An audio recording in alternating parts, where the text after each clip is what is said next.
What's going on, everybody? Welcome back to the Practically Reality Podcast. My name is Garrett, also known as Garrett the Gamer, and I am here with my good buddy Declan this week to talk about some gaming and tech news. A lot of interesting stuff has happened this week, but this episode, guys, is going to be a little bit more casual. We definitely want to interact a lot more with the audience, so if you're here at the live stream, please drop questions. We're going to be asking for a lot of feedback and stuff today. So get involved. This podcast goes live every Tuesday at 1 p.m. Pacific time.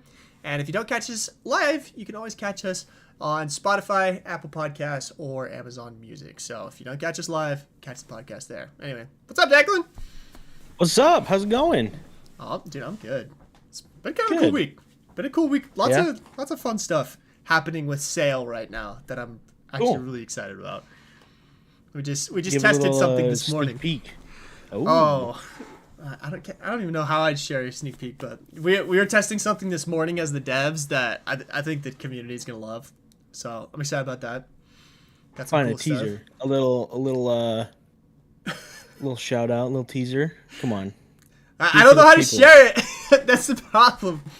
I shared a bunch of stuff on the Discord, the SailVR Discord. So if you're not a part of that Discord, go check it out. But we got some fun stuff planned here, guys. That's coming soon. So excited about that.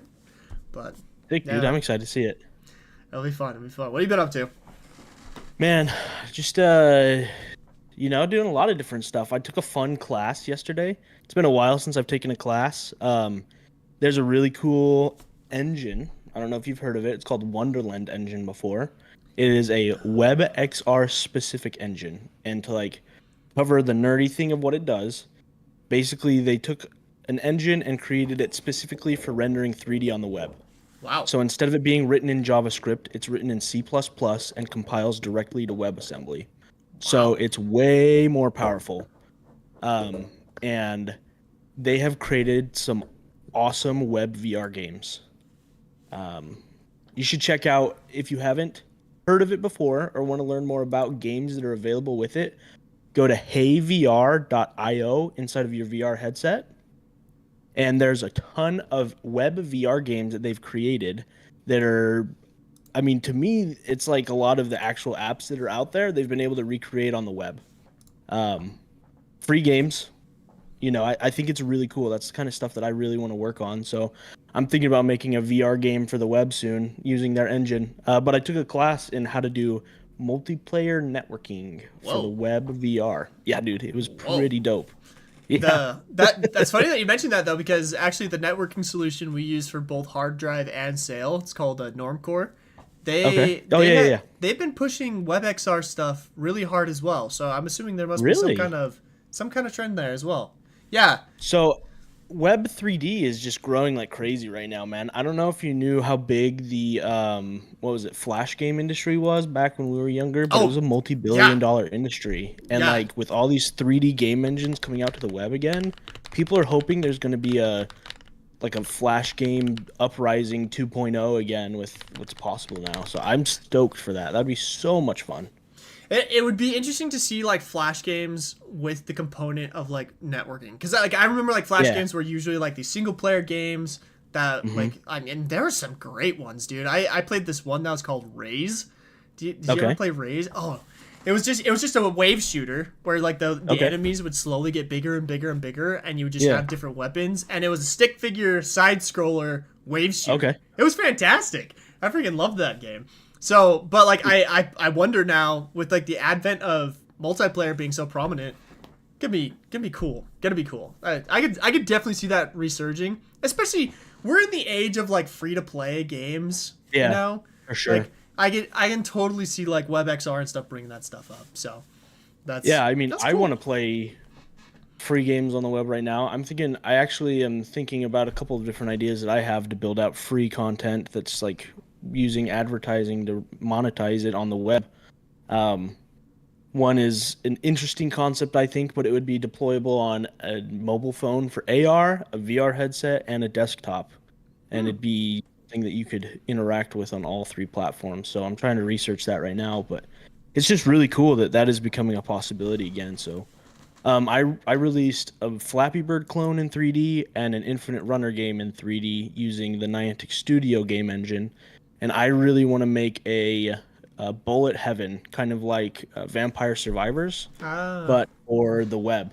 That's one of the games that I really like, genre of video game that I have been falling in love with like crazy. Swarm was a League of Legends version that they made in the League of Legends right. editor, and it was a blast. I played it for hours while it was available on the League client, and like I don't know, it'd be fun to figure out how to make save data possible, how to get save data on the web, and then have a progressive rogue-like bullet heaven swarm shooter type thing. That would be so dope.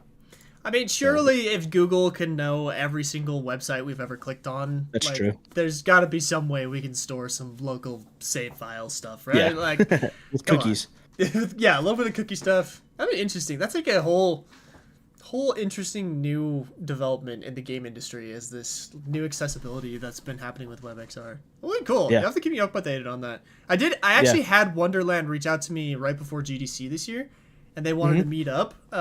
But I ended up falling through with the appointment because I was just like, I was so busy with other stuff, and I was like, Yeah, for sure. Wonderland's not as high up on my priority list as a VR dev, so didn't get a chance to talk to them. But I have heard of them, and kind of definitely an interesting offering for sure. It's so cool, so powerful. Like to me, it opens up so many different doors. So if you guys have VR headsets and you're gonna find some free games to play over the next little bit, which I mean, who doesn't, right? For real. Um, just go to Hey VR, so HEYVR.io, and there's a web game VR game shop, or I guess game website that you can just play a bunch of free games. So That check just it out. feels Let like us know if you do. Yeah, please just let us know if you guys check that out. But that just feels so Flash games, dude. Because you'd go to like For sure. mathgames.com or whatever. Play a Yeah, bunch of the cool games. math games, dude. I Cool play math that games. so much. Oh, it was the best. That's like what invented what was it like Geography Dash or what was it called? Oh, there's so many good ones from that. That's crazy. Oh, Geometry Dash. Yeah, yeah, yeah. Like I don't know. That'll be cool. I know Yeah, several developers who like got their start on Flash games. So that's cool to know yeah, that for there's like sure. some more Do you know stuff. one of my favorite game developers actually got his start in Flash games, and it's really cool to see like where he's gone. Oh, what's his name? Thomas Brush. He was a Flash Oh, game Brush, that's developer. right. Yeah, Yeah. that's so So sick. I just want to make like not even VR or AR games right now. Like I'm in such this mood to just make video games and I don't know, just do some crazy like just game. I don't know. It's just such a fun thing to do again. It's been so long since I've worked on a project like that. I swear at least once a week in the comment section, I get somebody asking me, "Hey, are you ever gonna make a non VR game?" And like the answer is probably yes, but I just know VR so well, you know. Yeah. But Yeah. I have several non VR games that I would like to develop, but I have yet to see tools to enable what I want to do. But we'll have to Mm. save that for another time. Got Yeah, some for good sure. questions in the chat so far. I want to talk about a few of these. Yeah, for sure. Arlen of the Arc Reactor asked XR question/opinion. If Batman is a hit and the Meta Plus subscription service is very smart choice for XR noobs, and the following AAA titles are also hits, if all those are checked, could XR go mainstream? Oh, so he's asking like the age old question: what is it gonna take to take For XR. XR mainstream? I have a good feeling about this holiday season, dude. I really do. Yeah. There's a lot of reasons for it. The Quest, I am very impressed with the Quest 3. I got mine coming in a week. I'm really excited. Sweet. It's gonna show up and I'll be able to. I'm probably gonna do a live stream when I unbox it and play sale on Oh, it. for sure. I'm gonna You do have to. Yeah, it's gonna be great. But the accessibility of that, and also Yeah. just like the state of the store right now, it's never been a better time to get into AR. And like For to Arlen of the Arc Reactors question, like the Batman game is a huge selling point. Like we now have a Batman game, we've got an Assassin's Creed game, we've got basically Call of Duty, in the sense of like contractors and contractor showdown. We've got basically Halo. Like we have a version of every single popular game that has ever existed. The store is in an amazing spot. So For sure. I truly think we could see the Quest 3S being one of the top selling devices this holiday season. Would not surprise me in the slightest. I think yeah, I mean, like you said, if you haven't watched Thrill Seeker's video about it all, it's an interesting video talking about how Meta is having its iPhone moment finally, where Great like video. everything Definitely is go check it seeming out. to follow back and fall into place. Yeah, for sure. I feel like that's very true. I still don't know. I mean, it'll be hard to be mainstream, I think, because VR is still going to be a video game console, Yeah. right? That's kind of what it is. But I don't know. I feel like the younger generations are picking it up more, and it has potential to, yeah, just keep growing. I don't know. It's such a weird. We keep saying this. I said that with the Quest 1, Yeah. but it feels more realistic this time. I've been talking to a lot of people about XR lately. Because I like not having a full-time job or anything like that. I've been trying to figure out what I want to do. If I want to try and get into something else and go into a different industry, but I've been very optimistic the last couple months because it feels like, was it 2 or 3 years ago, XR was like the hype thing. The metaverse was this hype thing, For sure. and then it died, right? All the hype died, but it stayed consistent, and it feels like things are starting to pick up, not from a hypey perspective, but from like a real natural growth perspective. Things in the industry are picking up again, and that is super, I guess, awesome. It's crazy to think that we survived the hype stage, and I think that it's just going to be like real natural growth now. I'm really excited about it, honestly. Yeah, if I'm not wrong, Thrill Seeker also did a video on this that I thought was incredible. He talks about there's this like known graph basically of like the adoption of new products, right? Yeah. Where it's like you've got your early adopters, and then it goes into kind of more mainstream, and then like mainstream is like the last thing that is on like this little graph. And Yeah. he showed another one that the graph said something like there's the hype curve, and then it dies off after the hype curve, and then it slowly grows based off of like the actual use cases. And I feel like that's exactly what's happened with the XR industry. We had the hype where billions of dollars were invested into anyone and everyone that said, Yeah. "Oh, I'm building metaverse XYZ," right? Mhm. But now the people who survived that are the people who actually figured out this is the use case for VR and XR that's going to Yeah. last. And with that, we're building an audience, we're building useful use cases, fun games, and everything that take advantage of the hardware, et cetera, et cetera. And like, I don't think we're ever going to have this, like, oh, tomorrow everyone's going to go out and buy a headset. No, I think For over sure. time, it's going to gradually be like, oh, yeah, you have an Xbox, a PlayStation, and a Quest in your house. That's just going to be kind of more the norm. So that's my thoughts. Yeah. I mean, I'm going to a fun conference next week, a convention. It's one of my favorite ones to go to, actually. Which one It's is it called the Augmented Enterprise Summit. It's in Oh, cool. Dallas. It's enterprise uses for XR, and it's really well attended.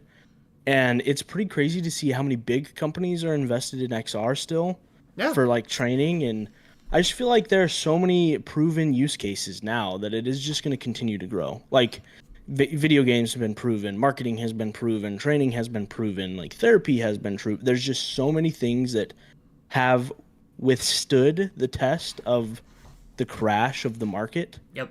I feel like it's been, scary at times to be For stuck sure. in it and like hanging out in there. Like I haven't had a job in almost a year, but it's like starting to pay off. Like I don't know, it's really, really exciting. So Yeah, no, I totally agree with you. Like, the thing that I keep telling people is like, look, if you can figure it out on the hardware that exists today, you're gonna be okay on the hardware that exists tomorrow. And I feel like one of the big things that everyone talks about is like, oh, the graphics aren't that great. We don't have this, that, and the other. But the fact of the matter is we figured it out with what we have right now. That means Yeah. that as the hardware gets better, it's only going to be better, right? So yeah. And I really think we got like an even cool look into the future with the Orion stuff. Like it's not there yet, right? It's not realistic, but this is the first time we've really had a look into it. Yeah. We've been talking about it forever, yeah, but nobody's actually been able to give us a sneak peek. So that's really promising too. Yeah, and lots of videos have come out lately or in the last week or so of people who actually got to hands-on demo it, and Yeah. they are, like, people are going nuts. You know, like this is, if I had to say when will XR go mainstream, it's when something like that hits consumer level, because that to me is the next. Honestly, I feel like that's gonna be the bridge between like phones and VR, is having those AR glasses where people are like, hey, this is actually super useful. What else is there? And then they'll go like full dive into VR and stuff like that. Not full dive, but you know what I'm saying. Yeah. Anyway, but I mean, I'm excited for a day and age when everybody gets on a plane and puts on their VR headset and like chills out. My parents flew to Greece this week, and yeah, just like, can you imagine just getting on a plane and putting on your thing and, you know, making a cross-world flight in 15 hours feel like absolutely nothing. Yep. I will say, though, I was talking to Garett about this last week. I spoke at a conference in VR, and the freaking normal straps that the Quest 3 comes with sucked. I was in so much pain after just using it for an hour and a half with like my face and everything. It's been a while since I've been in a VR headset for that like long of an extended period. It's not comfortable. So it'll be fun to see how many aftermarket companies have stuck around and start having success with like, I don't know, straps and stuff. Because if you think of all the like the phone case companies, it's crazy how many there are and how many are successful. Yeah, so it'd be cool to see all that stuff for aftermarket. I can currently recommend two companies right now that I have worked with. I like both of them a lot. There's the Bobo VR head strap, which they make the Halo one. That's the one that's on my device. And then Kiwi Design, also a fantastic company. I work closely with them. I actually have a discount code if anyone wants to buy stuff from Kiwi Design. If you check the description of any of my other videos, I have like I think it's a 10% off code. 5 to 10%. Anyway, super fun. But so if you guys are looking for that, someone was actually asking. They just bought his name was Waffles. He said he just bought the 512 gigabyte MetaQuest 3. Nice. One of the best gun games for it. Free mostly for my broke. All right, so free game recommendations. One of the best ones I can recommend as far as guns games go. What is it called? Dash. What is that? Hyper Dash. Hyper Dash is a fantastic free to play gun game. Highly recommend. What are some of the other ones I've been playing lately? Gun wise. Gun Raiders. Can't go wrong with Gun Raiders. That's got like Battle Royale mode. It's got TDM modes and stuff like that. It's a lot of fun. Very arcadey though. Isn't Pop 1 free now? Population 1 is free now. Also very arcadey, but definitely a good time. It's that one's definitely a Battle Royale though as well. Pretty good fun there. Shooting games. If you're going to spend money, you can't go wrong with Contractors. Contractors has such good gameplay, such good mods. Like, you can play that game forever. Tons of fun. Can't go wrong with that. And then I also really enjoy the same company that did Hyper Dash also released a game that's basically Rainbow Six Siege in VR, and it's called Breachers. Tons of fun. Was playing that last night, actually. Super good. Someone's at Star Studs is asking if Veil a good shooter. I don't mind Veil. It kind of feels like Halo 3 style gunplay, if that makes sense. It's not bad. I feel like they are a little high priced for what they offer, personally. But still a good game. Great team making it. Somebody's saying Aim XR. I don't know what that is, but I have never tried Aim XR, so I can't. I'm neither here nor there on that. Pavlov is also fun. For real, what I said, Hey VR, if you go there, there's archery games. I think those are the ones that the team at Wonderland made themselves. They've made like 2 or 3 archery games that are available on HeyVR.io. They're free. And from what I saw from like a playthrough, there's a couple of levels for each one. Like, it's not a short experience by any means. It looks like a lot of fun, so check those out too. Yeah. Hey, another great question for you, Declan, actually, from the chat. Arlen of the Arc Reactor is asking, is Microsoft doing anything with XR? Yeah, so I think they've officially shut down the HoloLens, right? That's right. I don't know what they have going on in the background, but I'm sure they do. I'm pretty sure there are companies working in more areas of XR than we understand. Like Google, I know, has signed an agreement with Magic Leap. So like Google's working on stuff in the background. I just feel like all these companies that are big tech companies have to be working on something. I don't foresee any of them completely jumping out of it with the new what is it called? The Horizon operating system. Yeah. I feel like there are companies that probably had VR headsets in the past that have stepped away from it for a while that are probably going to be making stuff again. At one point, I feel like I heard Samsung was working on another VR headset again. That's one of those rumors that's been floating around for a while, and I don't know. I've talked about that with a lot of people within my reach in the VR community because, I know some of the bigger VR developers, and I've asked them, like, has anyone reached out? And they've all said no. Like, so I don't know. If they do have something in the works that's not ready even for devs to start testing, so yeah. I don't know. I feel like everybody is working on something. It's just one of those things. All those companies that make like games and tech, and I feel like it's a hard sell to not be in there. If everybody makes a freaking cell phone, then I'm sure most people are going to make a VR headset at some point.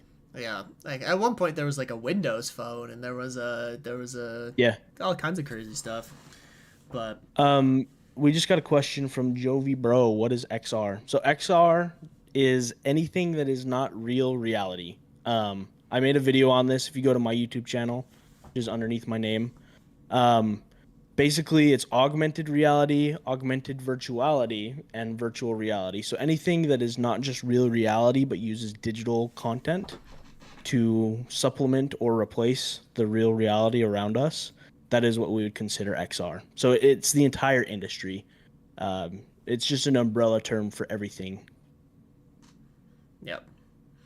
Someone's asking if we've ever heard of a game called Ready or Not. Is that the breaching game where you basically play FBI? I think that's what it is. There's actually a VR game like that. If this is the game that I'm thinking of, I've heard of it, but there's actually a VR version of it called Tactical Assault VR.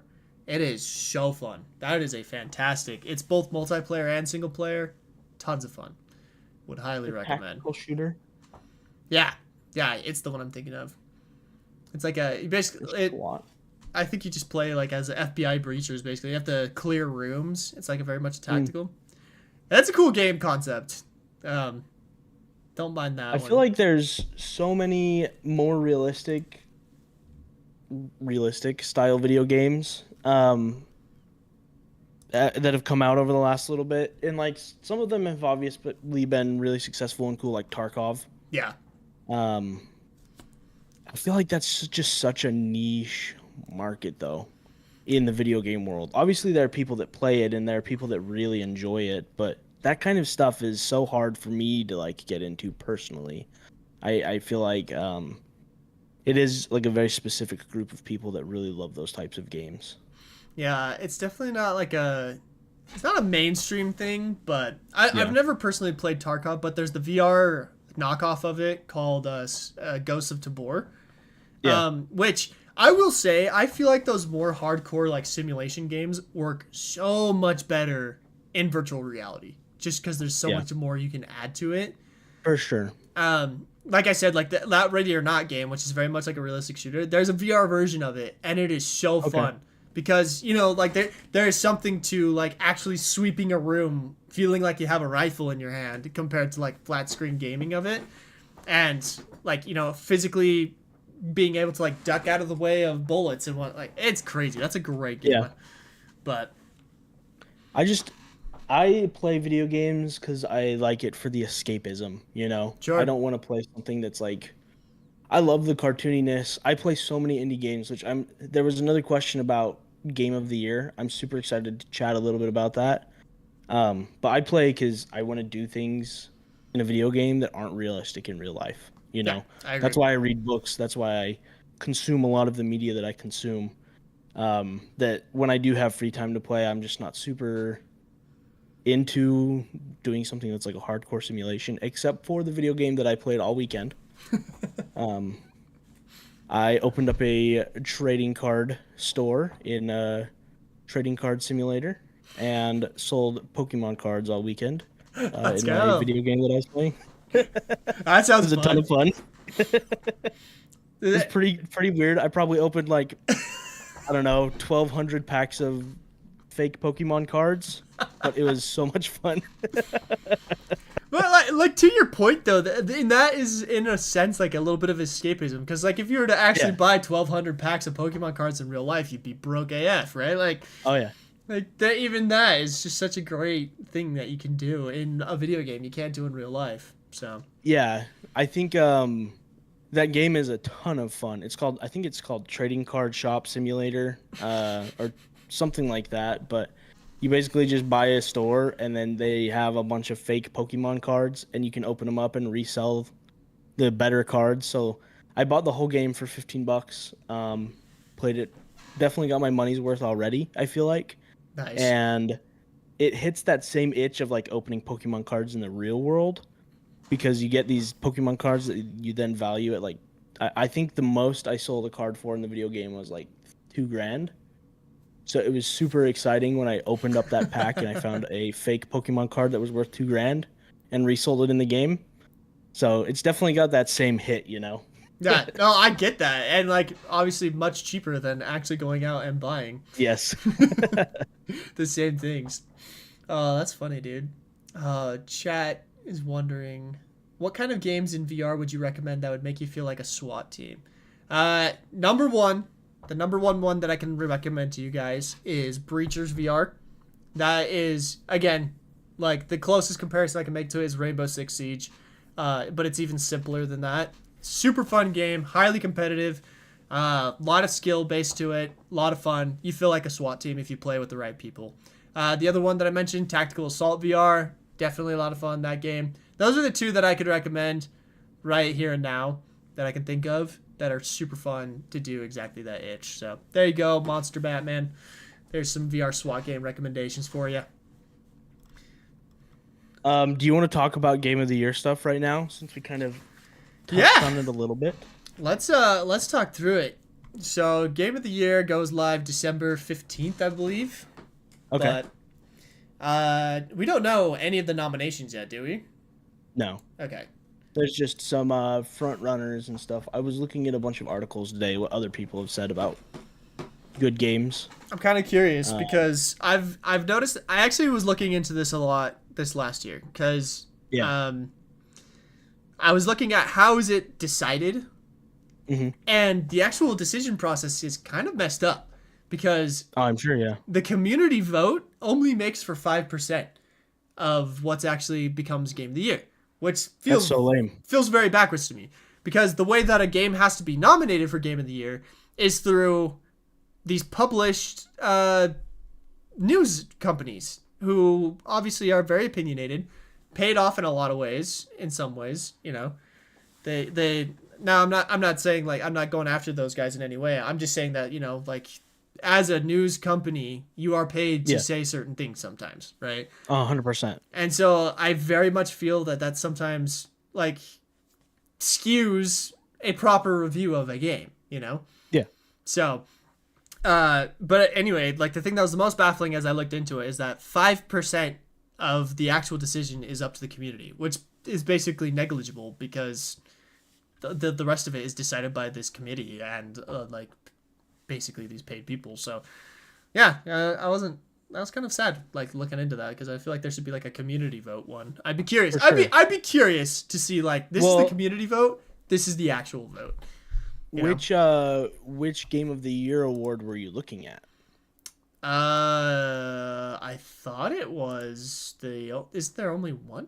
There's the Game of the Year awards. There's more than one? Well, there's multiple. Oh yeah, there's the Game Awards.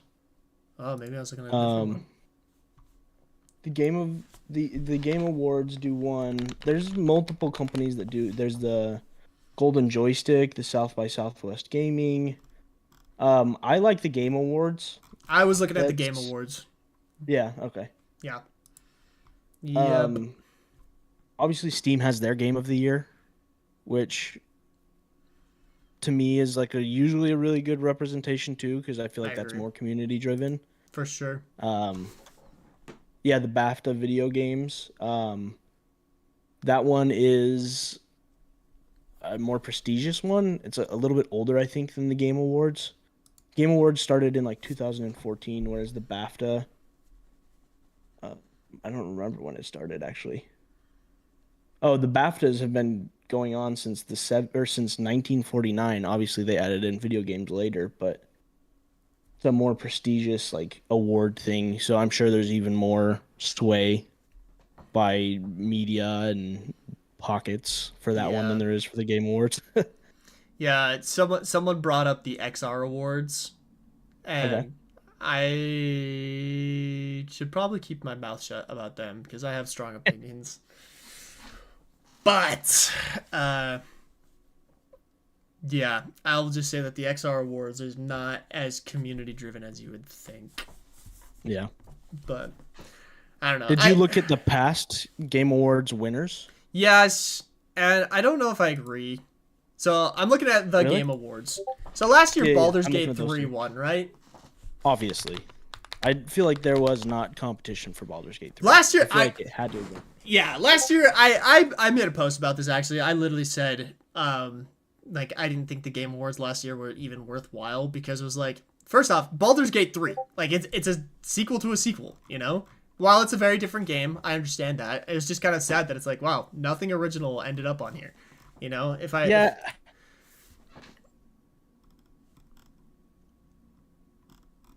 I love Larian Studios. I love what they've done with some of their other titles. I'm a huge Dungeons and Dragons fan, yeah, that makes and sense. to me, Baldur's Gate 3 was. I mean, Divinity was their other game that's similar to Baldur's Gate 3, and Baldur's Gate 1 and 2 have very different mechanics. I feel like Baldur's Gate 3 was one of the, if not the best interpretation of a Dungeons and Dragons game inside of a video game. Even like the Dungeons and Dragons IP that they've put into games isn't as good as the way that Baldur's Gate 3 handled it. Which Baldur's Gate is a Dungeons and Dragons IP. Right. Baldur's Gate is a location in the Dungeons and Dragons world, so I just feel like it was so well done, and the amount of options and stuff and like the chaos that could ensue inside of Baldur's Gate 3, it's so hard to capture that in a real For sure. or from a real RPG, like tabletop RPG, and I feel like they captured it, which was very unique. Yeah. No, for sure. But I mean, no shade on Baldur's Gate whatsoever. It's just kind of sad that like their competition was Marvel Spider-Man 2, Resident Evil 4 Remastered, Super Mario Bros. Yeah. Wonder, Legend of Zelda Tears of the Kingdom, and Alan Wake 2. You know? Like it was literally a sequel year. Like the only things that were up for sure. grabs were sequels, which to me was just kind of Yeah. like, man, it just felt like a boring year. And we kind of talked about this on a previous episodes where it's like what's going on in the industry? Like why is it taking us so long to catch back up? But I don't know. Wasn't my favorite. The year before that was Elden Ring, which I felt like was definitely a shoe-in, you know. Yeah, that's deserved. Yeah. For sure. Which is, I mean, it is just kind of a sequel of other things, you know, too. It's not necessarily new ideas. The year before that, though, I thought was awesome that it won was It Takes Two. Loved that game. That's a great amazing game. Awesome victory. I thought that was such a cool title to win that. I was really rooting for it, and I'm glad that it did win. Yeah. I'm glad that one won as well. Lots of interesting mechanics, like brought back split screen local play. Yeah. Kind of a cool storyline as well, like to kind of explore. Basically, isn't the storyline like it's a divorce going on, and you're kind of playing through? Yeah. Basically, marriage counseling. Yeah, exactly. Very interesting game. Very cool. I feel like that's deserved. But bringing it back into like this year, like I don't know, dude. Like, I get the feeling that Black Myth Wukong, Yeah, probably gonna be up there just because it's so unique. It will. For sure. I'm not a huge fan of the genre of game. I'm not a Souls-like player. Yeah. I've never really played through a Souls-like completely, and I don't really feel like I have time to invest into playing into a Souls-like completely. So Yeah, it's like not my personal choice, but I get it.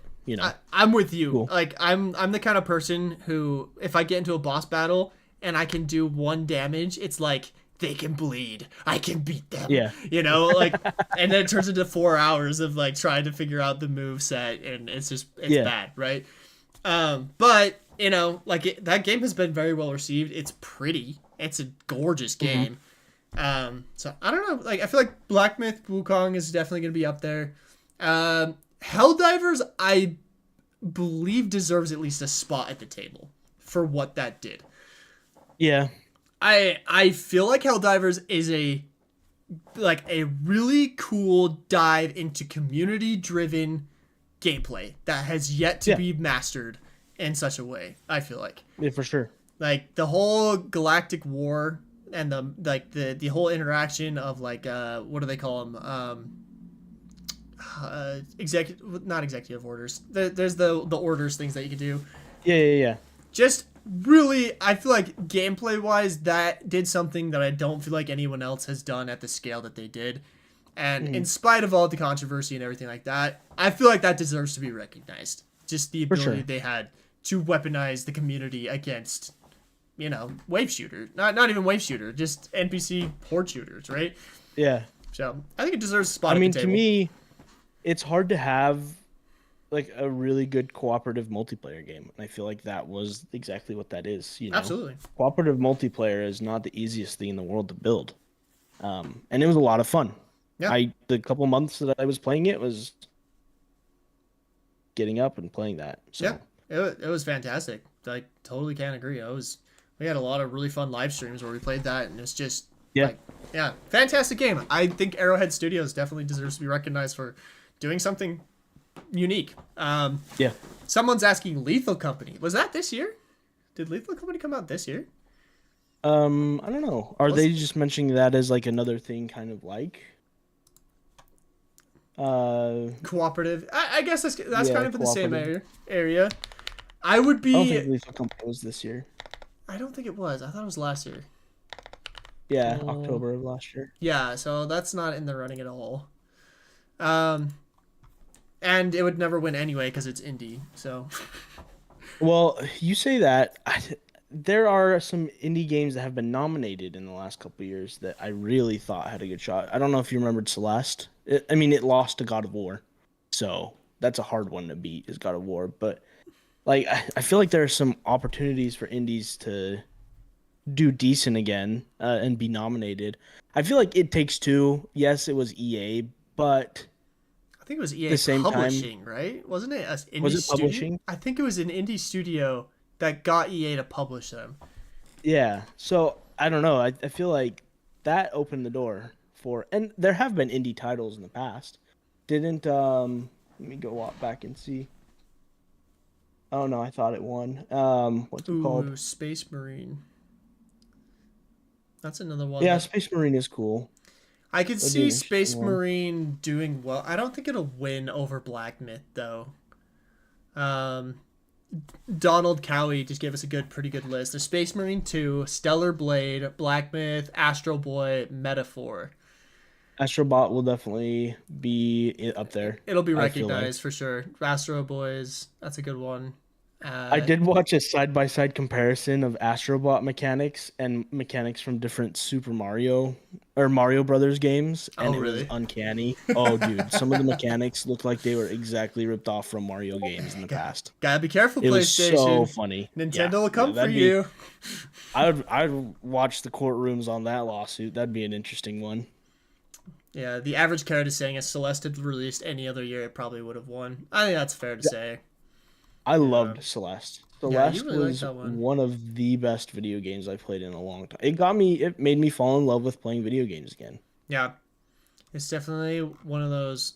I feel like it was a good ode to like, this is a game, and I think that's kind of my problem with like the just awards shows in general. Everyone's version of a game is so different. I feel like the awards definitely focus on like this is a good representation of every facet of it, which in my opinion typically leans more towards like this was a big budget that actually pulled it off. Yeah. You know? Whereas for me, I like what I said with Helldivers, I like recognizing games that did something that no one did before.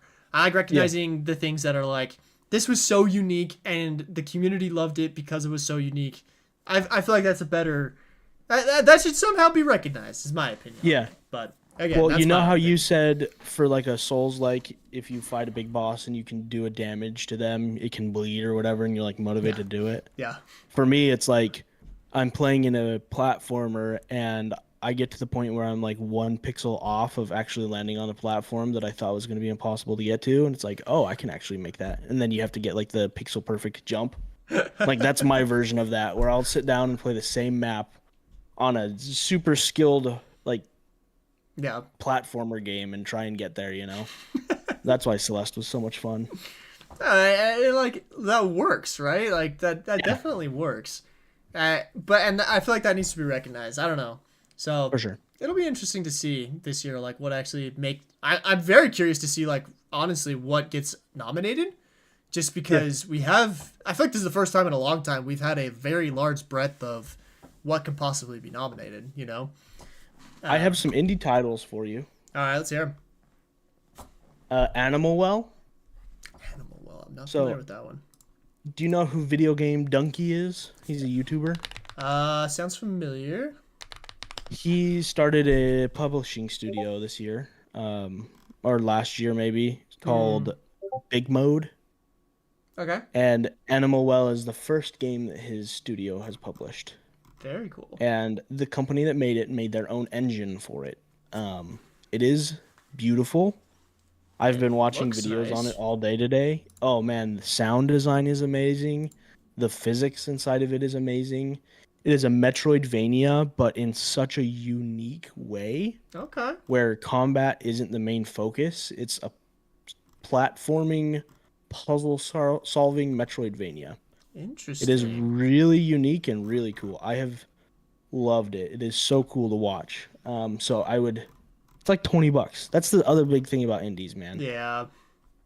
$20 to play that in such like a beautiful creation that you can just feel the love that somebody put into a game like that is awesome to me. So that's definitely on my list. Plucky Squire is another one that's really cool. Yeah, the Plucky Squire. Oh, that's I believe fun.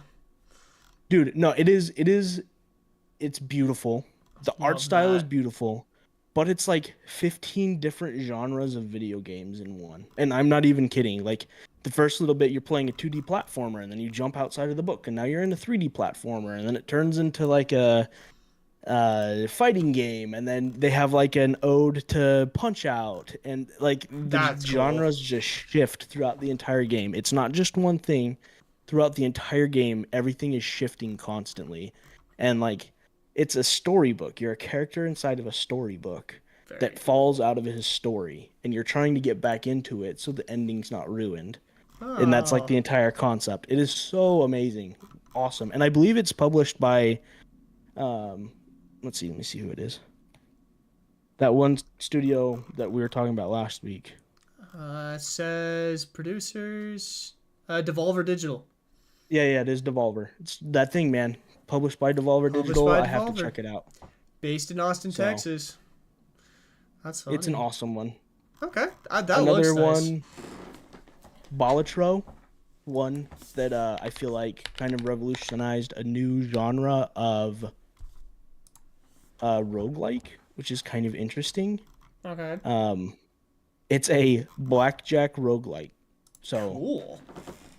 Yeah, you can buy different types of jokers that have different effects. You can upgrade your cards so that you're constantly hitting 21. You fight bosses that are trying to do different effects on the cards that you can draw. It's a lot of fun. Okay. Really cool. Very unique concept. Very unique. Love that. Love when indies do that. And then another one that I was playing, let me find the name of it. I forgot what it was called.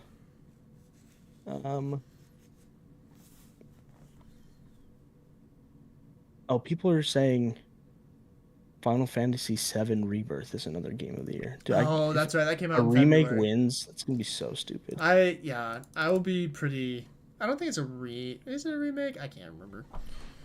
Dude, Final Fantasy VII has been remade before. I don't know if it's a different story from Final Fantasy VII or what, but yeah, I'd just be sad. I know lots of people were excited about that one, and I don't know. There's a time and a place for those, but at the same time, it's kind of like, geez, there's a $179 version of that. Goodness, pricing is getting out of hand, dude. Give me the $20 indie game. Yeah, for real. That's why I absolutely loved that Lethal Company outsold COD for a little while, because it was like, That's awesome. it was like a $15 game or something like that at the time. That was like fantastic. There's one more game I'm thinking of trying to find it. I remember I saw Penguin Zero was playing it, and it's a game that I've been playing too. So I was excited to see him jumping into it. Let me find it real fast. I have it downloaded on my Mac. VR chat. If you have any other recommendations for VR or not VR for just game of the year, I'd love to hear them. Just send them our way. Stellar Blade. Which one was Stellar Blade? Was that the over-sexualized Stellar Blade's one? that's had a lot of controversy around it. I feel like, did that come out this year though? Yes, it did. I think. Yeah, 2024. Yep. Action adventure game. Developed by Shift Up.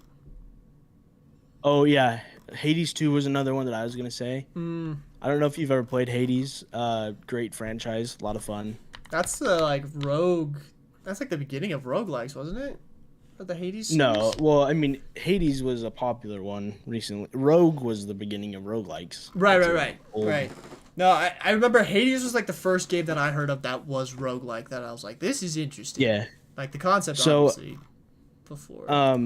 Dead Cells is another one that's super popular, and the makers of Dead Cells are actually coming out with a new game soon that I've been watching. That is pretty dope.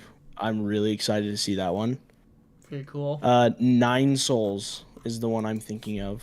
Nine Souls. It came out in May, and it's a platformer, I believe. Is it a Metroidvania?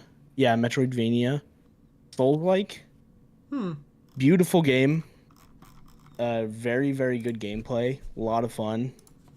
It's just one of those ones that it's like, yeah, it's a 2D platforming Metroidvania Souls-like. Just a lot of fun. Just all these concepts.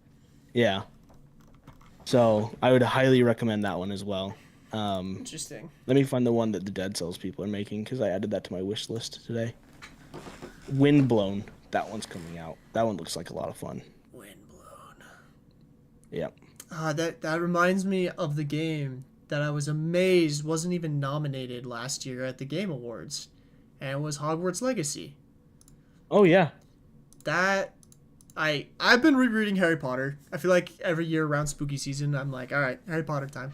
Do Harry Potter. My wife does the same every year. I just feel like Hogwarts Legacy did such a good job. Again, this is kind of my thing. Like, let's see game developers do something no one else has done. They brought Hogwarts to life unlike anyone else ever could. There's like the secret passageways. There's like the lore and stuff with it. There's just, like what's his name? Peeves the Poltergeist is in it. They did so much like fan favoritism, or like fan, what do you call it? Oh, fan service? Fan service to Harry Potter fans building that game. Yeah. And it was also a fantastic game. It looked good. It played amazingly for the open world that it was. Played great. Had a fun storyline that was like fun to play through. I was truly amazed that didn't get nominated last year. I didn't play it. So my wife and I had our daughter last year, right? Right. And I bought it for her post, like, after the baby was born, when she's bored at the house for a couple months during maternity leave. I bought her Hogwarts Legacy to play. It's a good one. She's not a video gamer, but she's a huge Harry Potter person, and she played it for a while.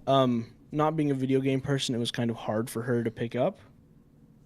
And I Interesting. think they could have probably had like a really lower difficulty to make it very easy for non-video gamers. I feel like that's one of those situations where you would want something like that, like a For sure. difficulty where it's just story driven. But she enjoyed it, so I didn't play it a ton, I will have to say.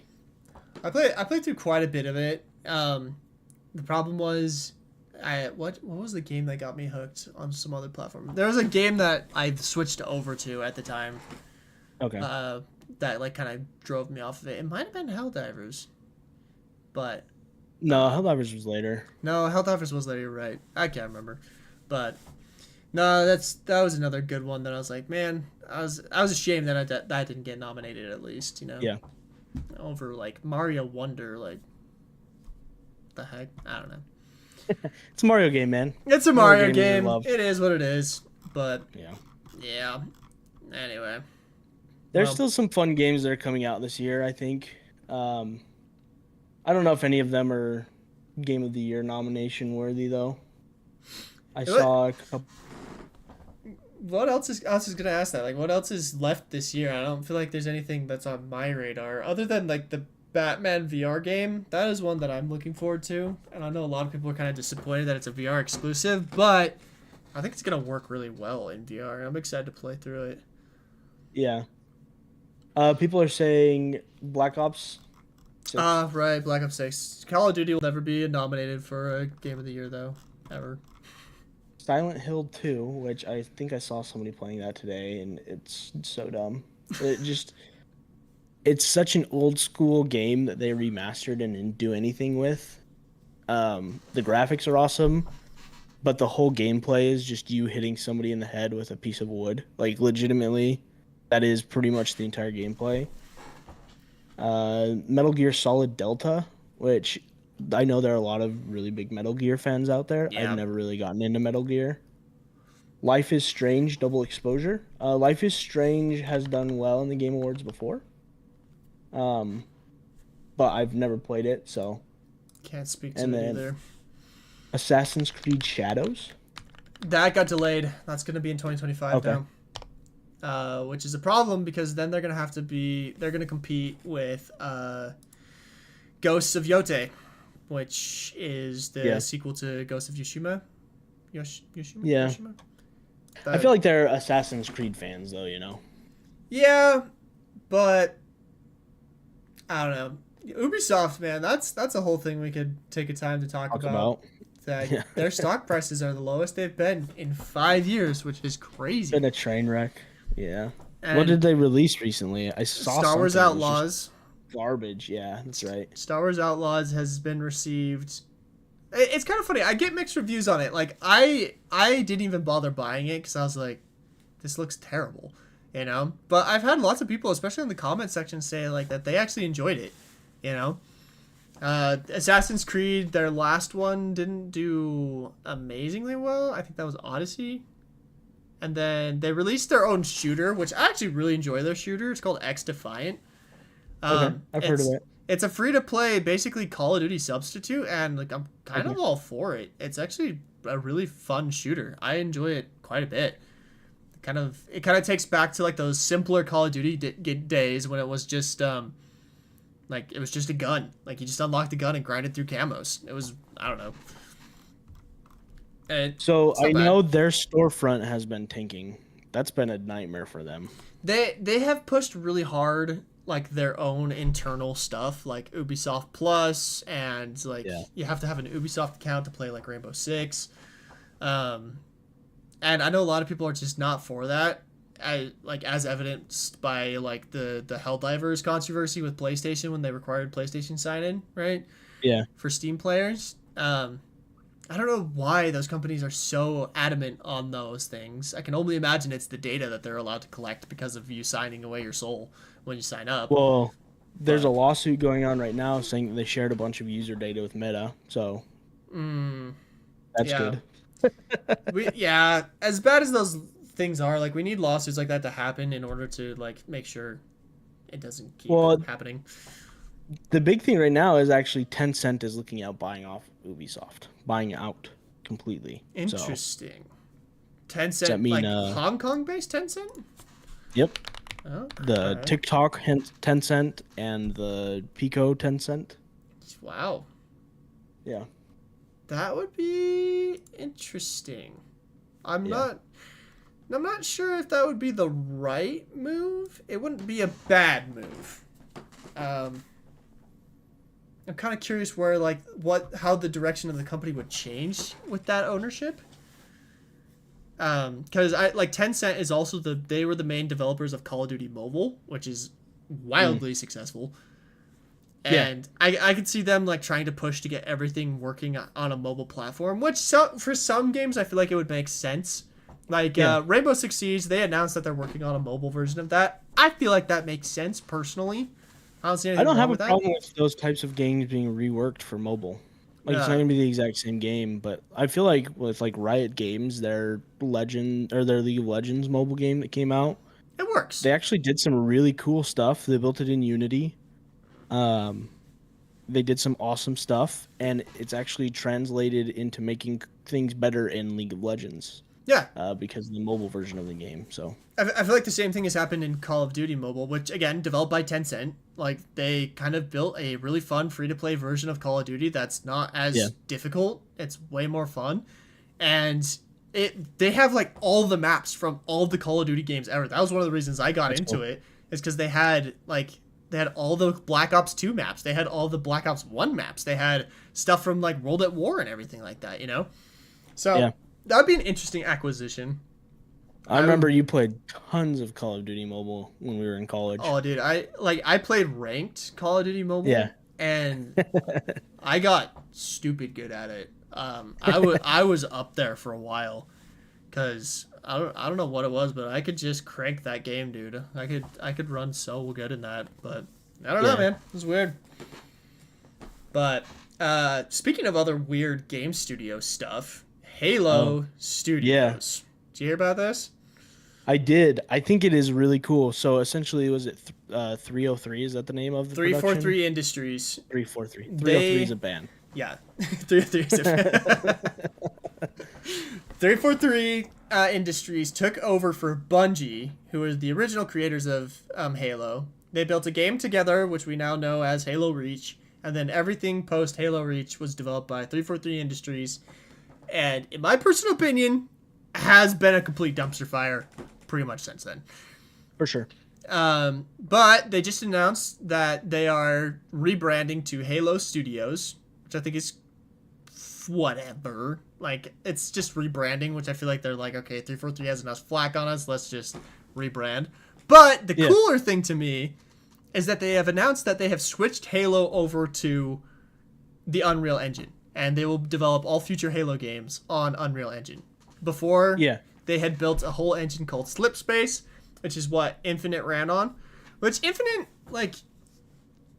was a fine Halo game. I just think they missed their mark on a lot of the free-to-play aspects of it, the physics. I actually really enjoyed the physics and the gunplay of Halo Infinite, but there was just some user experience design that I was like, what were you guys thinking here with this? Yeah, for sure. So they basically have said that they're ditching the engine, which I think is great. They're going to be using Unreal Engine from here on out, and they have multiple titles in development. And they're now Halo Studios. So I think that the rebranding is important, because I believe as well there's a restructuring, which is important.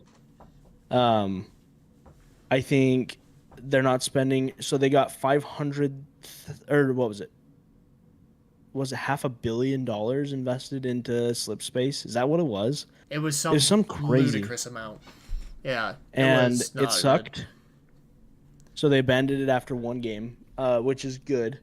So what essentially was happening with them was they were splitting half of their workforce, from half of them working on the engine and half of them working on games. Right. So they're trying to create a technology while making video games, and now they can just focus on making video games again. Yeah. Which to me is really important. Yeah. Just use... And it's so funny. I watched the whole video of them talking about it, right? They're like, we can now focus on textures like we've never been able to before. It's like... Well, you were making the engine. cares? Well, I mean, yes, who cares? Like, we've had discussions about graphics and stuff. Yeah. But they were so limited in what they could do with the engine that they were making for themselves. That's the funniest thing to me is like they feel like they are now liberated from the tools that they were making. That's how bad the tools were. They couldn't even do what they wanted in the own tools that they were making for themselves. That's I like see like that alone, like the fact that that has gotten to the surface and has like can be talked about in public. Just I can't even imagine some of the unless you have like 10 years to develop it and a crap ton of funding, just don't like you can't. I think yes and no, right? Sure. Indie games that like the Animal Well, that one's an own engine that they made for their whole video game. Like if it's a really cool stylized thing and you're just making it exactly how you want to be able to do what you want to do, like more power to you. I think it's really cool. For giant companies or like if they have money to do it, sure. But like I feel like a bunch of engines that were kind of big for a while, like the Crytek engine. Yeah. Like all that crap is gone too, I feel like. Nobody's really using any of that stuff. I know Amazon had the Amazon Lumberyard, which was another game engine, and I feel like nobody really uses that anymore. I could be wrong, but yeah, just unless you have a very specific reason for building an engine, then just use what is available. Now, I would say that's for just video games in general. There are a lot of companies in WebXR that are making engines right now. Different story, different use case, but yeah, for mainstream video game development at least, like just stick with what's available. It's probably better than what you're doing anyway. Yeah, like to rephrase like what I said a little bit better, like Xbox, PC, and PlayStation, the tools are there and they've been there for almost a decade. Like I don't feel like there's any reason to build from the ground up anymore. You know, like I did find it interesting that Helldivers was built on an engine that was discontinued like 10 years ago or something like that. It's like built on Autodesk's game engine that they had. Kind of wild. But yeah, like I have often wondered like who's going to make an XR specific engine because there are specific needs in that area. But at the same time, like Unity or Unreal will get you 90% of the way there. And you can build custom tools in the engine to get you 100% of the way there. I still think Godot is a really interesting proposition being open source. I think it's really cool. I feel like Meta is investing a lot of money and a lot of like senior level engineers into building out XR tools for Godot right now. I don't know if you've heard that. Yeah, I have. I think it's interesting. To me, there is an interesting thing about using an open source engine. So I worked as a Linux system administrator for a long time, for like 2 or 3 years in college. And Linux is an open source software, which is nice in some ways, right? Because like being open source, there's usually lots of resources available to you, lots of customization options and stuff like that, right? The problem that I found with it though was because it's open source, it's extremely vulnerable, right? Because like vulnerabilities are publicly known, and unless somebody in the community patches them, which even if they do patch them, like the patch is known. So it provides a lot of security problems. The company that I worked for actually used an enterprise version of Linux, basically meaning that someone took like a version of Linux and made their own more secure, more reliable version of it, and would basically take in community updates on their own and vet them themselves, and it just made for a lot better, like more secure version of that. So yeah, like there's a whole side of game dev that's like not really talked about, and that's like the security side of things. Like SailVR has like we've had some issues with hackers in the past, and so I had to really delve into like encryption and making sure things that are like non-hackable and non-readable values and all this stuff. And if Godot is going to be like the base of the future of VR games, like that's a little bit concerning to me because of how vulnerable that will be at a lot of levels. I mean, I don't know if it'll ever compete at like this is the thing. I feel like Unity is still the thing for VR, right? It is. Even more than Unreal. But just knowing that there's another option out there. For sure. And like, if you're not building multiplayer experiences, who cares? Yeah. I feel like. Yeah. Which I know VR, a big part of VR is multiplayer, whatever, if you're making those types of games. But it's just nice to have an open source option. I feel like it is important for any technology to have a version that is community driven because it keeps the companies honest when it comes to like pricing. And because I mean, when Unity did announce that it was increasing prices, people jumped ship and they went to Godot for video games. Like there's another option. It is important to have that. There were so many people that jumped ship and went to a different thing, not just like VR, but just in video games in general. It is important to have that other thing out there. So, which is funny because I was in that crowd who like obviously because like we use Unity for sale and hard drive, and so I had to seriously consider like the pricing. I did the math. If we were to switch over to Unreal Engine and have assuming everything switched over easily, right? Yeah. The amount of money we would have paid Unreal Engine compared to Unity's pricing model was exponentially more. Like, if we're gonna talk about who's actually charging the hand and foot for like success, it's actually Unreal. Which they decreased their pricing. I don't know if you saw that. I haven't seen that, but this week. I'm glad they did that because Unity just came out and said that they're no longer gonna do the pricing model that they suggested, which I'm really glad for. I think that's great. Yeah. And then, but yeah, no, you're totally right. Like in the world of economics, you got to have competition in order to drive prices downward. That's just like how it works. And so having a literal free option to press against the rest of them, like to be able to, at very least, you have to be able to compare to it and be 10 times better. Because if not, it's like, we'll just go to the free version, Can't agree. For sure. Totally can't agree. But no, having Halo on Unreal Engine, I think is going to lead to a lot of just like quicker iteration times. And like they said, they have multiple titles in development, Yeah. Which I'm super happy about. I'm really, really hoping for an ODST knockoff of Helldivers. That's just like my dream Halo game right now. I would love to see that. I think it would work so well. But we'll see. One of the other cool things I think about, like using something like Unreal for a real AAA studio is the hiring process of like getting a job there or working on their stuff is more accessible to a lot of people. Yeah. Like I can't imagine trying to learn a new engine to work on a specific thing for a company. I know a lot of people do, and I know that's something that is kind of normal, but I feel like the people who have skill in Unreal are more valuable now because they're using Unreal, you know? Yeah. It's interesting because we just hired on a contractor to work on the hard drive game that we have. Mm-hmm. And he was an Unreal Engine developer, and he's now switched over to Unity. And it's kind of interesting, number one, to like watch him get adjusted to Unity from Unreal. Yeah. Because it is a process, like he learned all of his game dev stuff in Unreal. And it also, like, as like the person who hired him, like I have to kind of take a step back and be like, okay, like he needs a few weeks at least to be able to be familiar with the tools. Like I can't expect the output I'm expecting of like my full-time employees who've been working here for 3 months. Because there's a process to it. But yeah.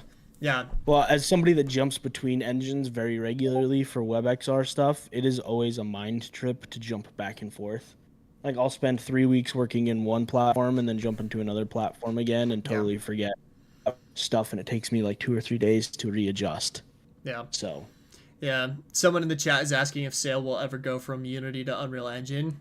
Not in the foreseeable future. Just because, first and foremost, Unreal's support of VR is still spotty at best. The companies I know who are working in VR in Unreal Engine are, like, they have to do a lot of custom tools to even get it working. So, until their VR support is better, I don't plan on switching over. There's a lot of things about Unreal Engine that are very appealing to us. Namely, there's a lot of encryption tools and stuff, like because it's C++ based. Because it's C++ based, it is much harder to hack and to edit just because C++ is a nightmare to code in. But yeah, anyway. I think Unreal has things going for it. For sure. And I think Unity has things going for it. I've always said Unreal is the artist's game engine and Unity is the developer's game engine. I agree. The fact that you can generate worlds so easily in Unreal is probably very interesting to a company like, Red Team 19 that's making an open world game. But like personally, I would never want to jump into Unreal. I just don't care for the things that it offers me. To me, having something like the Unity Asset Store as a developer is way more valuable than having something like the awesome textures and rendering things that you can do inside of Unreal. Yeah. So all of it has its trade-offs, and I know some things are way more appealing to others than they are to me. So yeah, that's always been my problem. I've seen lots of stuff on Unreal Engine that I'm like, that would be interesting to mess around with. But then I realize I could probably dink around in Unity with something similar. Like a big one, Metahumans. That's one that I've always been very interested in. That's a really cool tech thing that they have over on the Unreal Engine. But as I looked into it, I was like, you know what? I could get this working, or at least something very similar, in Unity if I really wanted to. And you know what it really was? I feel like Metahumans were really cool, but that's just a tech demo. Like I've never seen anybody really use it. Yeah, there's like a few cutscene things. The cool thing that I keep seeing in Unreal Engine that I think is really cool is like real-time motion capture. There's a lot of VTubers doing cool stuff with Unreal Engine that I find interesting as a sort of wannabe VTuber myself. But other than that, but even then, like I keep thinking, like I think like, oh, it's so cool that they can capture like face motion and stuff, and I'm like, I've seen the code base for that in Unity. I could get that working if I really wanted to. It's just not you could get that working with Snapchat, dude. There's so many other tools that are so good for it now. Yeah, like I don't know. There's, it's just not. Yeah, as a developer, I think you put it perfectly. Like Unreal is the artist like engine, and Unity, if you know code at all, you'll be much happier in Unity. I just hate node-based scripting, and I hate C++, so that kind of all turns me off to Unreal. Yeah, but that's super beginner friendly. Like for people who didn't learn how to code, node-based coding is very user friendly. And yeah, like C++, if you can avoid that in your life, you will live much happier than we had to in our CS classes. Dude, my gosh, dude. Never again. Don't scare me with those stupid classes, man. Those things are nightmares I still have. This is an interesting question from Donald Cowie. Which developer toolset is better for quick turnaround of game development as an outsider looking in? Quick turnaround? It depends what you want to build. See, this is where I feel like Unity kind of has a one-up on the Unreal Engine a little bit, because there's the asset store, Yeah, like for sure. Like Sail VR for the longest time was 90% built off of what's called the BNG framework. Yeah, like we built everything based off of this. It's called the Virtual Reality Interaction Framework, and it was fantastic. We got 90% of the way there, could customize it where we wanted to. And it was just it was like a $60 asset we bought on the Unity Asset Store, So I would say, like in that sense, the Unity Asset Store has a huge leg up on Unreal, because Unreal, while they have really cool tools, their tools have to be vetted by the official Unreal team, which means there's less of them, but the tools they do have are good. So I would say that 100% Unity has the better tool set, personally speaking. Yeah, and to me, like if you're wanting to build something fast with a really quick turnaround for a newbie, you need support in tutorials as well. And I just feel like the amount of resources that are available for Unity are unmatched. The community for Unity is just so strong. It's huge. It's hard for me to recommend anything else, just because I know like you have so many years of Brackeys tutorials that you can go back. Like those are still so valuable if you want to do XR. There are creators like Dilmer or like Valum or Justin Barnett that are making content to teach people how to develop things. Blackthorn Prod, like I don't know, there's so many different tools. And then if you want to just do visual scripting as well, there's so many visual scripting tools and assets that you can buy that turn Unity into a very powerful visual scripting tool, Yep. You can get all the same things. Playmaker is the one that I think of.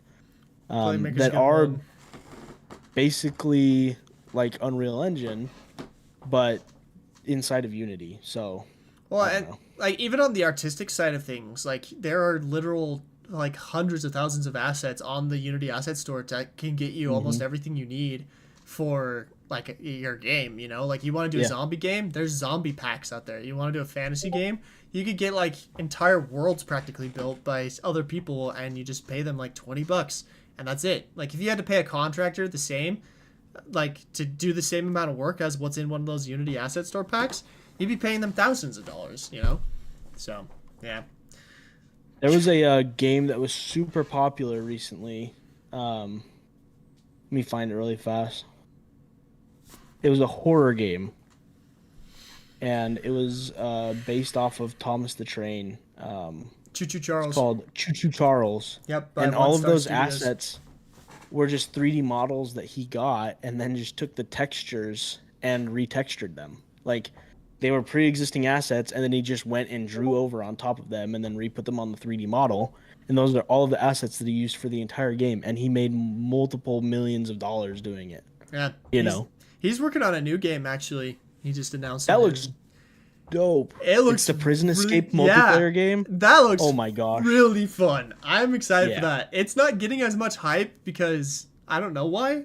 Like Choo Choo Charles was like so easy to market for him because it was such a stunning like picture. Like you saw a train with a face that looked like a spider, and you were just like, "Whoa, Yeah. what is What the this?" fuss? Yeah, but his new game, I've noticed like he's had a harder time getting as many views, but it looks so fun. Oh, yeah. I'm excited for him. He's a really cool developer. He needs to hire somebody like Danny to make devlogs for him, because that's really that's what it is that he's missing. He does a pretty good job, but Danny, like, dude, the amount of work that Danny had to put into those videos, Oh, for I sure. can only imagine. Which freaking Danny, come back, bro! Like, we need you. Holy crap! He's that probably guy- like a cybersecurity professional somewhere. dude. Who knows? I every once in a while I check back in because every once in a Yeah. while on YouTube people will make like, "Where is Danny?" Because it's been 4 years now, I think. I didn't realize it's been that long. That's nuts. It's like it's 3 or 4 years since he released his last video was the crab game video that he made. I But played the heck out of that too. it's fun. I jumped back into Muck the other week. Muck. That game is fantastic. Like he Yeah. is a fantastic developer. And he made a VR game. And did you ever play it? The Among Us one? No. Or the one where you're the You're you're giant killing you're- all the cavemen? Yeah, you're basically a Titan from like Attack on Titan, but you're like the people attacking you. It was fun. Like he did a good job with it. So I miss that guy. We gotta bring him out of retirement because man, gotta get Carlson. Dude. Donald did say something interesting. Is you hear games like every once in a while is like 6 to 7 to 10 year development lifespan. You know, that's too long. I 100% agree. Tell him how long it took you to make Hard Drive, dude. Hard Drive we developed in 1 month. Yeah. We built it in 4 weeks. So the people that are making games in 10 years, it's either like Naughty Dog making the first, what was it called? Last of Us, or somebody remaking like Red Dead Redemption. Like it's that quality of game, or it needs to be that quality of game for it to justify 10 years.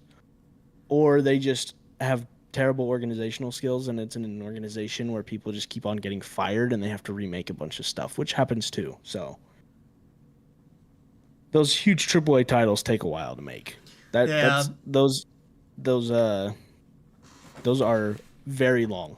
It's like I do love the memes, or it's like things we got before GTA 6, right? And it's like all the technological advancements that have happened since they started working on it. It's a good one. It's good so meme. funny. Good meme, internet. Good job. I didn't know don't Danny 2 was still active. I don't think it is. I have checked on Oh, it. 2 years ago. Yeah. Yeah, it was more recently, but I don't know. I listened to an interesting observation by someone of a possibility where they were saying like there's this thing called exit velocity in kind of just like finances in general, Where basically, at some point, you're making enough money, or you've made enough money, that you don't need to do anything else, right? Yeah, why would you want to? Right. And he made so much money off of Crab Game. Like, it's very possible that he was just like, I am done, you know? And he just decided to have a peaceful life, you know? What did he make money off of? In Crab Game, there was cosmetics that you could buy. Oh, really? That's what it was? Mm-hmm. But also, like, Crazy. his YouTube channel, like, all of his videos have, like, 100 million views or something like that. Not 100 million. It's, like, 10 million views per video. Like, the ad revenue from that alone probably is more than enough to keep him going, you know? It makes me wonder, why do YouTubers keep going? Like, the big ones that have so many subscribers and stuff? Like, why? It's interesting. I listened to Markiplier's podcast. It's called Distractable. And he's obviously been working on his movie of Iron Lung, which is such a fascinating thing that he loved the game so much that he's making a movie out of it. I didn't know that. But one of the things he talks about is, like, for him at least, it's all about just like the creation of content, right? Yeah. Like I get that for some people. Yeah, but like, you know, it's not for everyone. There was a little while ago, remember, where like I feel like a lot of YouTubers quit. Like Matt Pat decided he was done. Yeah. There was a bunch of other ones who were kind of like, yeah, it's time, you know. So no, I agree. I mean, I get that drive, right? I'm essentially a XR content creator right now, not building YouTube videos, but actually building games and stuff in XR for different companies that are paying me to make stuff for their engines. And like, I get the desire to make content. And like, if I could find a job right now where I could just make sample projects and games for people that I wanted to make, like, of course that'd be dope. But if I was making like $1 million and I finished a game and it was like, I'm going to take a 2-month hiatus, you know, I for sure do that. Whereas I feel like some of these guys are making so much money and just never taking breaks. Yeah, I don't know. I've had lots of people ask me in the past, like, you know, if tomorrow someone came and bought Sail VR from you, you know, for whatever ludicrous amount of money that would take to buy it from you, like, what would you do next? And like, make something else. Exactly. That's the thing, is like, I would make another game studio, you know. Yeah. I would build something else. I have more games I want to build. I have more stuff that I want to make, you know, like I wouldn't stop. So I don't know. Like someone mentioned in chat that it was probably because of Burnout that Danny like stopped, and there's something there for sure. Like I have definitely felt burnout at times, but you can get through it. I don't know. He's not American too, you know. Norwegian. And I feel like Americans have like this drive and grit, desire baby, to just work. Well, I don't know how healthy it is. I don't know if it's good or bad, but they just want more. Whereas, like, legitimately, I feel like in other countries, not needing all of that is something that they possess, and they're very happy with getting something and then just being done. No. Like, maybe Danny's still making stuff. He could be. He could just be making what he wants to make, though, and he doesn't care about sharing it with anybody. Like, that, to me, is ultimate freedom, right? You still got to make everything you want to do, but you don't have to prove it to anybody. You're just doing it for you. Yeah. No, there's definitely something to that, for sure. Because, like, you know, like, Hard Drive is, like, a perfect example of this. Like, Hard Drive is a game that I really wanted to make. Like, I have been dreaming of, like, a Tron-like VR game for a really long time. And we built it. We built it in a month. It was super fun. But it's actually, like, truth be told, it's not doing super well as far as, like, you know, sustaining itself. Like, it's doing fine, but compared to, like, what Sail is doing right now, like, Sail is not only, like, super fun to play and to make, but it's also, like, it's doing very well financially.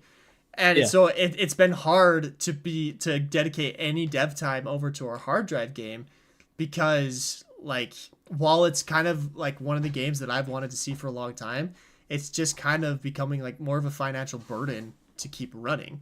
Not to say that we're shutting it down anytime soon or anything like that. I'm not saying that at all, but like, we just hired a new developer, you said, right? Yeah, like we have a contractor who we basically are having do all these things that need to be done for Hard Drive because the main team has to focus on Sail in order to keep, you know, putting food on the table, right?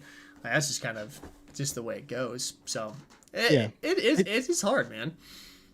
And that's the nice thing about having a small studio, right? You built hard drive, and maybe in its current state, it's not producing the way you want it to, but you can figure out different things to do. Like, if it is something that is experimental and you still like the idea, like, there's definitely things that you can figure out how to do to pivot it into something that other people want to play. Yeah, no, And exactly. that's really important to have, like, that desire to continue to have it grow, but also that adaptability to make it into what people want it to make or Absolutely. want it to be. I have worked at a company before. I'm not going to say the company. I'm not going to say the game or anything, but I feel like they made a game and just kept on banging their head against the wall, saying this is what it needs to be and this is what we're going to make, and people are going to love it because we love it, Right. and this is what we want to do. And It's I not. don't know how well it's doing. Obviously, I don't work there anymore. I don't, but um like from an outsider looking in, it just seems like if maybe they would have taken some more community input and tried out some other things and changed it to be what the community wanted, it probably could be doing a lot better than it is, you know? Yeah. Not saying that it's a not successful game or anything. I don't know. I don't know any of the metrics on it, but I just feel like you have to be able to adapt. And being Yeah. in a small studio and, you know, being honest with yourself, saying, hey, this isn't performing. What can we do to keep iterating on it to make it better is such an important skill. So, Well, and also, I mean, like bigger studios as well have this pressure where it's like, look, to stay alive, we need kind yeah, of ridiculous amounts of cash. The beautiful thing about like where like Red Team Interactive is at right now is that like we don't require that much to keep going every yeah, month, you know, and so that means at least on our side of things, we don't have to shove promotions down people's throats to get them to buy because we're not desperate for it, you know.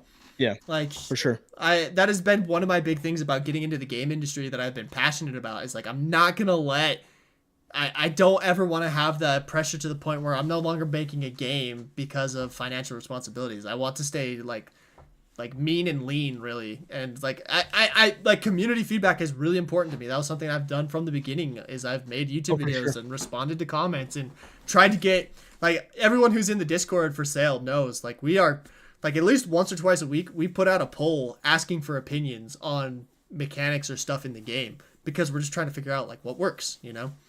So Yeah, and I mean, a lot of these people in this chat won't really remember the early days of Sail, but I mean, I was there with you in the lab watching you put a rowboat on water and trying to see if you could navigate a boat, and then like posting a video of it and saying, "Hey, here's a boat on water. Do you guys want a video game?" Is like, "Yeah, do yep, it." And then yep. you put something on side quest, and then every step of the way, it was like, "Hey, should we do this?" And you're asking your Discord or side quest. I mean, I remember how involved you were with all of those communities through the entire thing. And I feel like probably the darkest time in sale and the hardest time in sale was probably when you didn't maybe have as much control and you were working with other people that kind of tried to go their own way instead of listening to the community. And then when that was done, you were able to take it back and make it into what the community wanted again, you know? Yeah, So there was definitely a part. I really need to make a video like explaining because there's a lot of stuff that happened that a lot of people don't know yeah, about.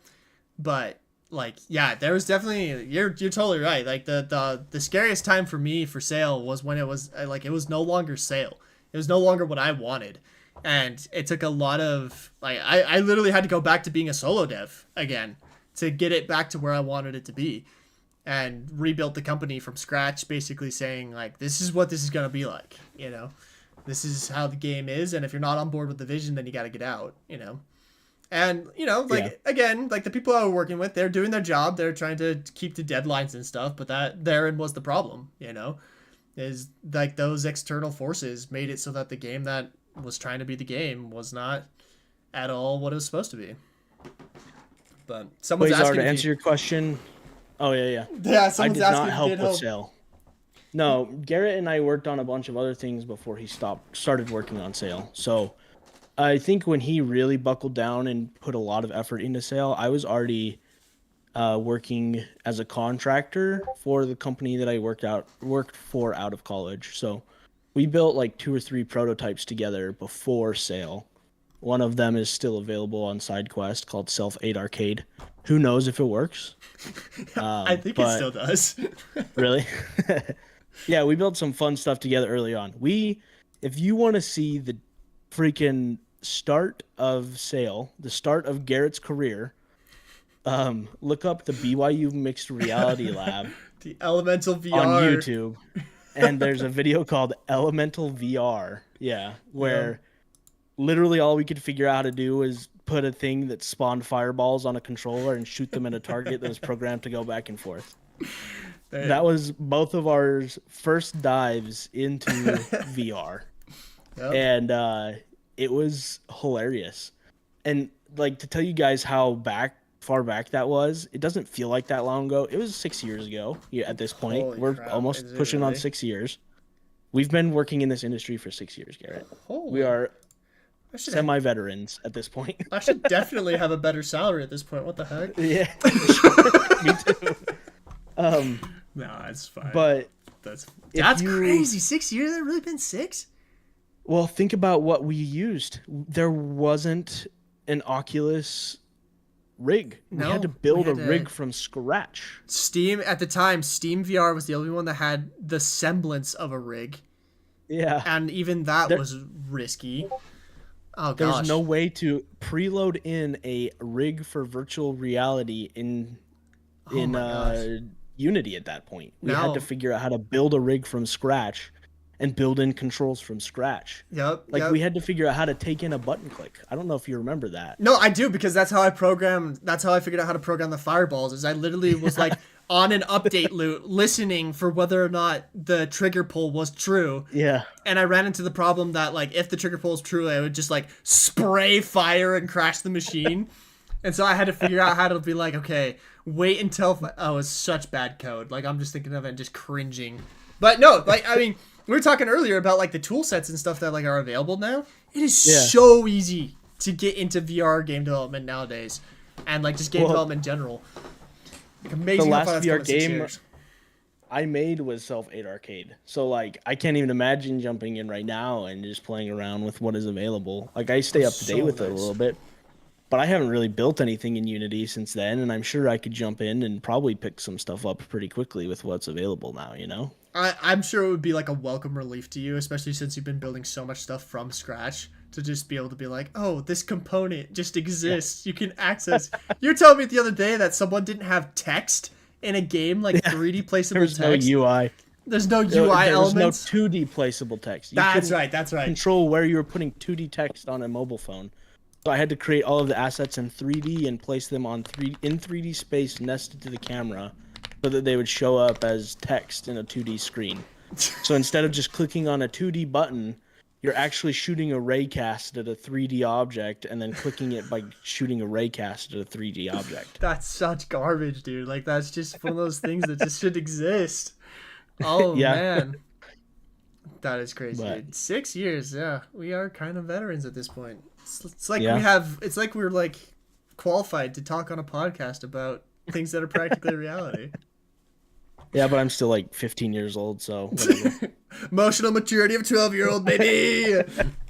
I mean, I spent a couple hours this weekend pulling digital Pokemon cards from a video game, so. Hey, I mean, I stayed up till 4 a.m. playing Call of Duty, trying to get one win. Just trying to get one win. Couldn't end on a loss. I did that. I played a little bit of League of Legends the other night. Did the same thing. You can never end on a loss. And then it's like, man, that was such a good victory. We should do it again. Surely we could do it twice. Your child will be waking up at 7 a.m. You have to go to sleep. Who needs sleep? Who needs sleep? Oh, man. I've got the CellVR devs messaging me right now about something that's going to be happening in the Cell event for Halloween, and it looks beautiful. Is it a skeleton kraken? Guys, just so you know, I have no insider knowledge about Cell, so I'm just as in the dark as you are with everything that's going on. No, okay. So, to give all the Cell fanboys here a little spoilers. And girls. To give all of you fairy tale things a spoiler into what we got going on in this. So, CellVR is getting a Halloween event. It's going to be a community-driven event, which I'm really excited about. And we're testing out the mechanics of it this morning. But if the event is there is a fail state and there's a success state of this event. And if the community is able to get the success state, there are some pretty sweet rewards for the success state that I'm pretty stoked about. You're taking a copy out of Helldivers, huh? A little bit. Might be a bit Helldivers inspired, perhaps. That's cool. We'll see. Just have to stay tuned, guys. We'll just have to stay tuned. But one of our devs is putting the rewards into the game right now, and he's messaging some pictures of what it's gonna look like, and it's like, ooh. So I'm talking some about cosmetics. I remember. Do you remember the early days of Sail, the first demo where if you were the first person to beat the first map, you found the skeleton thing, you got your name in. Yeah, there was like the exclusive treasure chest that had the person's name on it. Yep. I had a lot of fun with that. Being part of an event like that, where if you participate, you receive a cosmetic that will never be available to anybody else again, is so cool to me. I always have loved that concept. So that is one of the fun things about Steam, that Steam actually enables way better than anyone else. Steam has this whole economy functionality built into like their storefront where you can create items that people can literally trade between each other, and there's rarities to them and stuff, and you can put them in your game, and it's all done through Steam though. So it's like it's kind of something that the developer doesn't really have to worry about other than creating like the cosmetic. And I have wanted to put that into Sail, but the problem is we're a cross-platform game, so we can't have it exist on Steam but not on Meta. And that's been a problem because I would love to implement some kind of trading system into Sail, but the amount of dev time it's going to take us to try to figure that out is just not worth it at the time. It's crazy, man. That's some things that like huge MMORPGs. I remember when was it Diablo 2 came out or Diablo 3, they had the auction house. Yep. And you were able to sell in-game things, and it just ruined the entire video game for some people. It's a hard thing to get right. It really is. But you want to hear something funny about those Steam cosmetics that you're talking about? Which ones, Danny's? No, just in general, like the things that you can have in Steam. Oh, yeah. You can resell. So I had a friend in college whose dad worked on, what was the name of the game? It was one of the original battle royales before Battlefield. I know what you're talking about. Oh, what was the name of the game? I'll find it. It wasn't Apex. It was like Apex though, like Apex. H1Z1. H1Z1. That's it. Yeah. His dad was a developer at H1Z1, and H1Z1 had some huge tournaments where the people that won the tournament won a skin. They're like global tournaments and stuff that were going on, and that was the only way to get the skin. But his dad always gave his son the skins for H1Z1. So anytime there was a huge tournament and there were exclusive cosmetics, his son always got an exclusive cosmetic from H1Z1. And he didn't really even play it that much. So he would go to the Steam marketplace and sell the cosmetic. And that's how he paid for like all of his fun things in college, was by selling exclusive cosmetics from H1Z1 when it was really big. That's hilarious, actually. Yeah. He would sell cosmetics for thousands of dollars. Oh, it is wild how much some of that stuff goes for. I've seen stuff that sells for like hundreds of dollars on Steam, and I'm just like, why? What? And like, it's cool though. People hate NFTs, but to me, that's like NFTs are going to be a part of video games eventually in some form. It's not going to be called an NFT, but there's no way that like blockchain type stuff doesn't integrate in eventually with that kind of an idea, you know?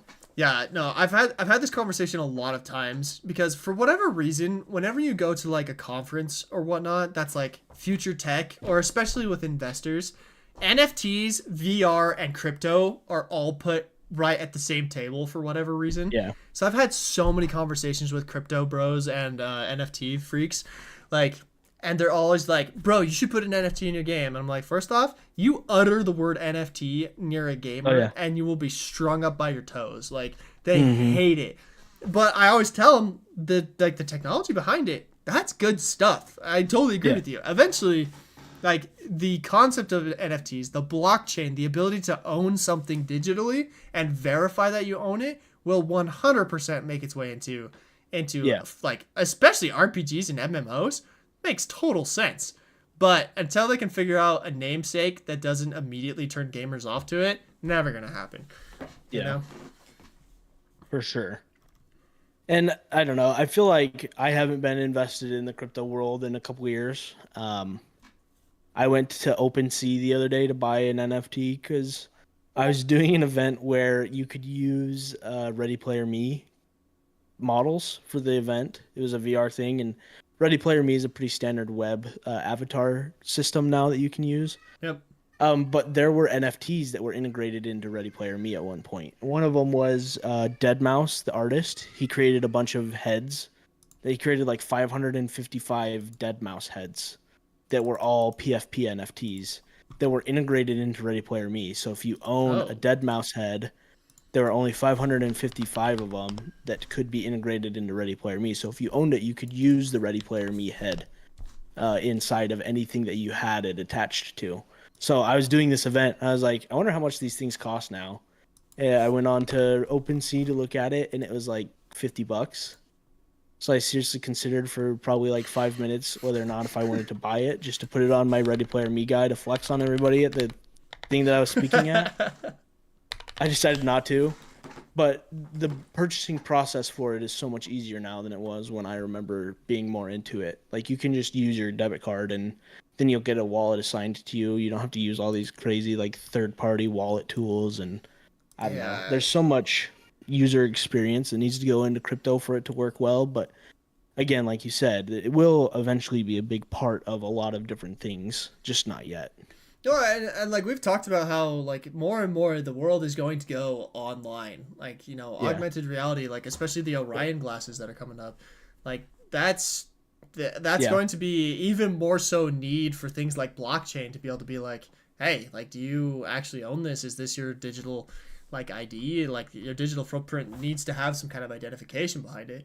I actually know a couple of startup guys who are working on exactly this, and you're right, it's so much easier now. But again, it's kind of a branding thing. I feel like NFTs and crypto has had so many like scams and whatnot associated with them that no one trusts it.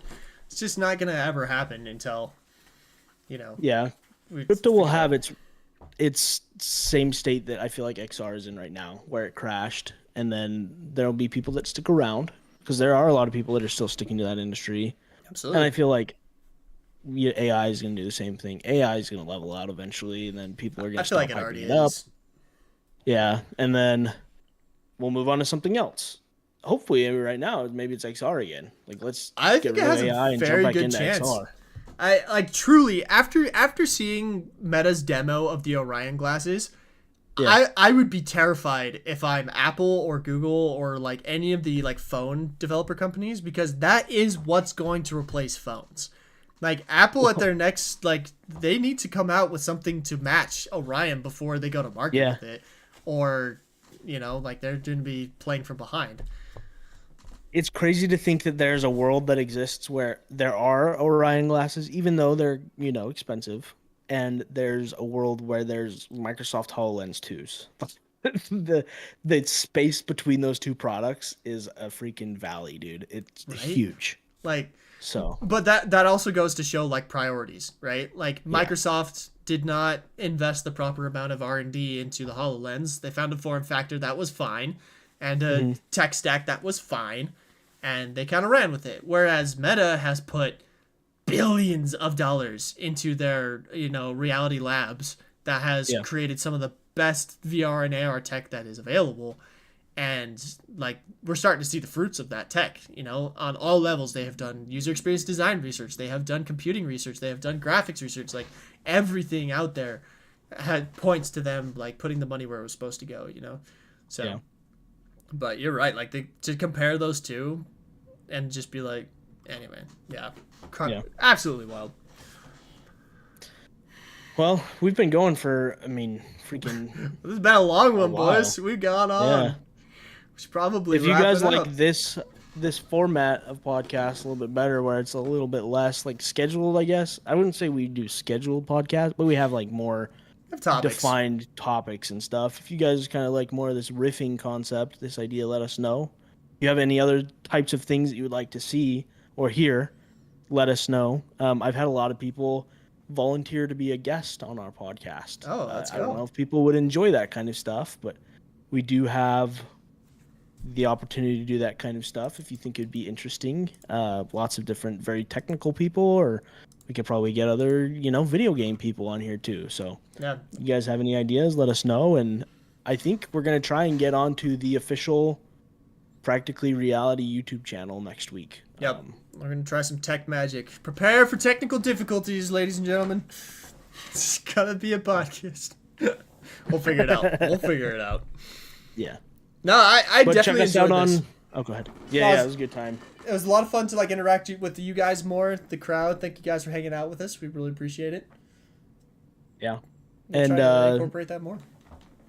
if you haven't already, did you say you have a Discord already up for this? I don't have Or a are Discord you for Practical Reality. There's a YouTube channel up and running. Go over, check it out. Practically Reality, the Practically Reality podcast on YouTube. Go subscribe to us there. You can also find us on Spotify, Amazon Music, and Apple Podcasts if you want to catch the audio version of this later. And as always, every Tuesday at 1 p.m. Pacific time, we are live here on YouTube. And hopefully next week we will be live on Declan's channel, my channel, and the Practically Reality podcast channel simultaneously. So that will be, we'll see if we can pull it off. We're going to try some tech magic. Excited for it. Anyway, any last questions from chat before we sign off this week? We've got someone saying the Xbox we should, on your Allard Discord, create oh, sorry. No, go for it. Just a channel. Like a thing for Practical Reality on your Garett the Gamer. I'll do that Discord. right now.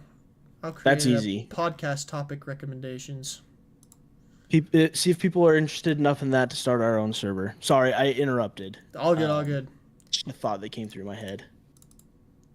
I will make a podcast topics channel. It is created. Garett the Gamer's Discord, which the link to that should be in the description of this one, is now has a channel for podcast topics. So if you guys have something you'd like us to talk about, I'm just gonna make a little note in here. Tell us what you want us to talk about in the podcast. Okay, it's created. Got any suggestions? Go join the Discord. Links in the description. And you can tell us ideas for the podcast right there. It's a good one. Yeah, so someone was saying that Xbox J. Allard has joined Amazon? What does that mean? The father of Xbox. J. Allard. Amazon. Xbox co-founder J. Allard has joined Amazon to work on new ideas. Interesting.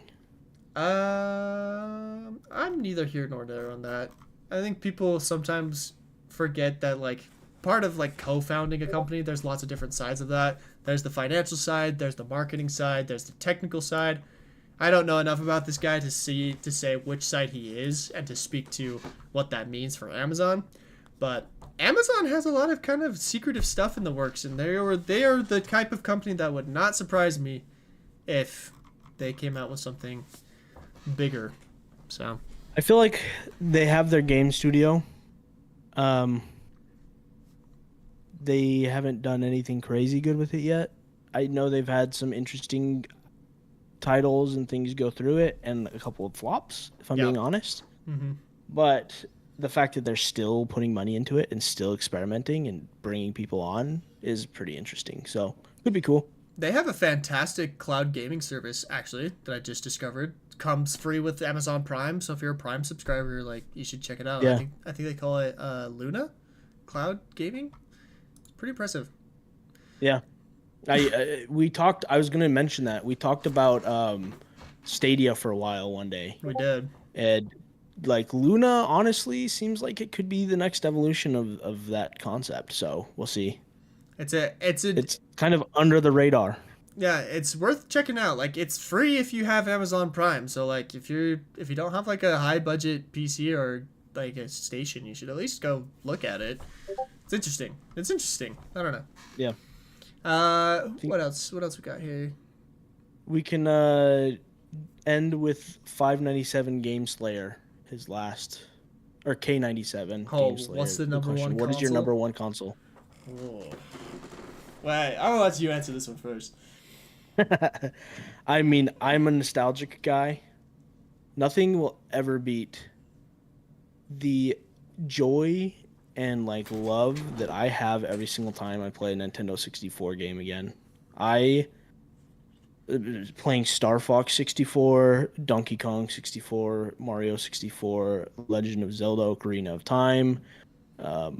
Those are the games that really defined a lot of the things that I love and my interest in the video game world. Like, my whole passion for everything was probably founded on Super Mario 64 and the Ocarina of Time. So it would be hard for me to say anything would ever pass up those. I still, to this day, regret selling my Nintendo 64. I've been looking at buying another one. The problem is the one that I had was actually a super rare limited edition Nintendo 64. Oh, no! It's the transparent green, jungle green Nintendo 64. Oh, that's such a cool one.